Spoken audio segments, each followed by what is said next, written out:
guys, it's time for this building to move. We think you should buy it. Okay.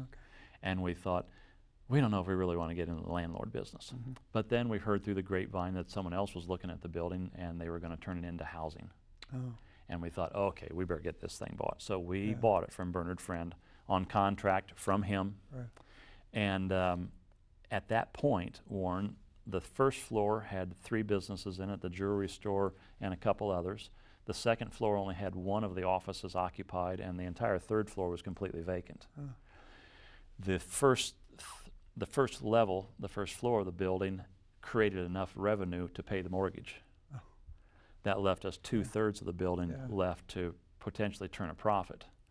We weren't turning a profit at that point because we were just covering the bills. Yeah. So then we slowly started renting out the 2nd floor, and the 3rd floor was one big, huge room, 5,000 square feet of open space. And so we subdivided that into 12 different offices. Oh. So now we have 23 offices in the building, and it's usually running around 85% to 90% occupied. So that keeps the cash flow coming into the, it's separated. We have the jewelry store as a corporation and the building as a partnership. But the jewelry store rents space from the partnership. Oh, I see. Okay. And therefore we don't have to worry about a landlord coming to us and saying, guys, your rent's going up, and or you're going to lose your spot. Someone else is moving in. And so we don't have to worry about where we're going to be. We know we can be there for forever now. And also the cash flow from the different rentals helps keep the roof in good shape and pay all the bills, because there's always something you have to do to a building that was built in 1903.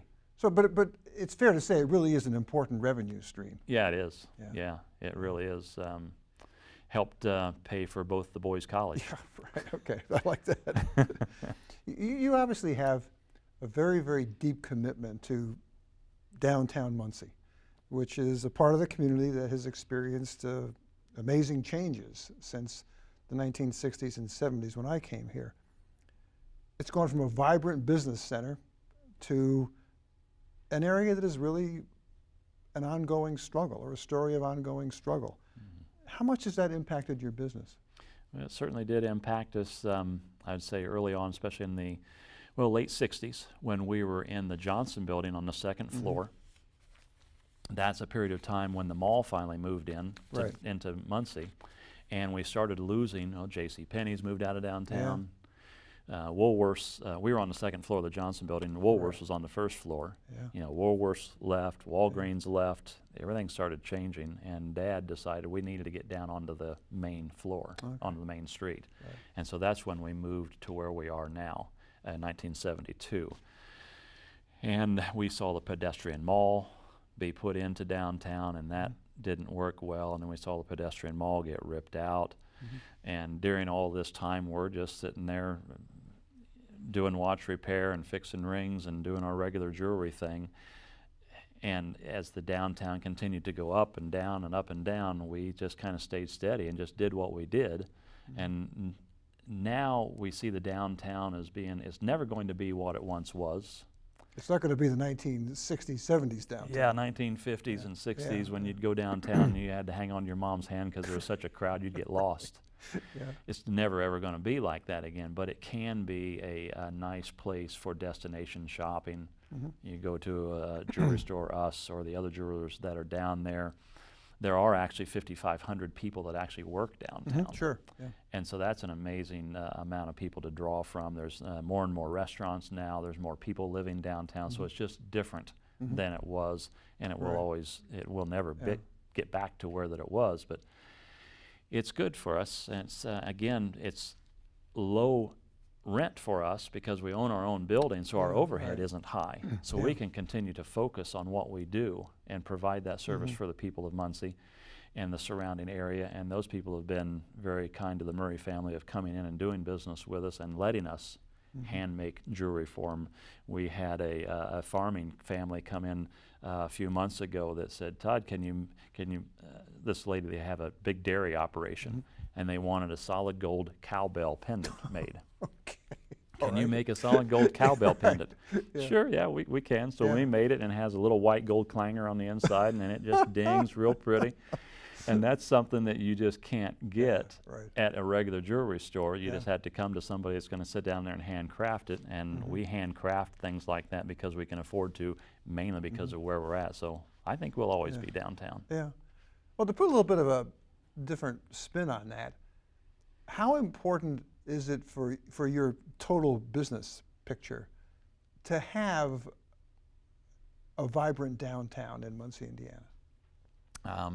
It's not absolutely crucial for us because of the fact that people will come to us because of what we do. Right. But still, it is nice to have people come by the jewelry store on Charles Street there and see the jewelry store, and then we advertise on television, and they find out, okay, yeah, that's where those guys are. Yeah. So if you don't have that traffic, you may run into a problem with not having new customers. You have your old customers, and they, by word of mouth, tell people, and they come to you. But you notice some companies, there's been some other jewelers that had moved out of downtown to get to where the traffic was. We just have never had to do that because we stayed busy enough because of what we did, rather than going around and going out and chasing the traffic. Oh, okay. Yeah. So I don't know. I think if downtown completely went bust and Murray's Jewelers was still there, I think we'd still be doing okay. Just because people coming to us because of what we do. Yeah. So it becomes a destination. It becomes a place that people want to go to. I mean, that's been my experience. Yeah. But I want to go there because I know there are people there who can do the kind of work that I would like to have done or my wife would like to have done. Yeah, and when the customers come in, they know they're going to be talking with a Murray. Right.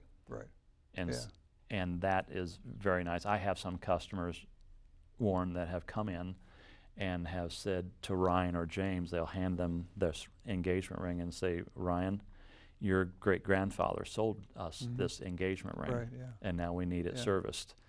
And that's just priceless. That customer really loves the idea that it's still a Murray that's going to fix their ring for them. And that story gets told, and then that old gentleman's grandson or so says, Grandpa, where'd you have that? Oh, I took it down to Murray's. They sold it to this, and they're still servicing it for us. And the young guy says, well, gosh, I'll probably just go in there too. Yeah.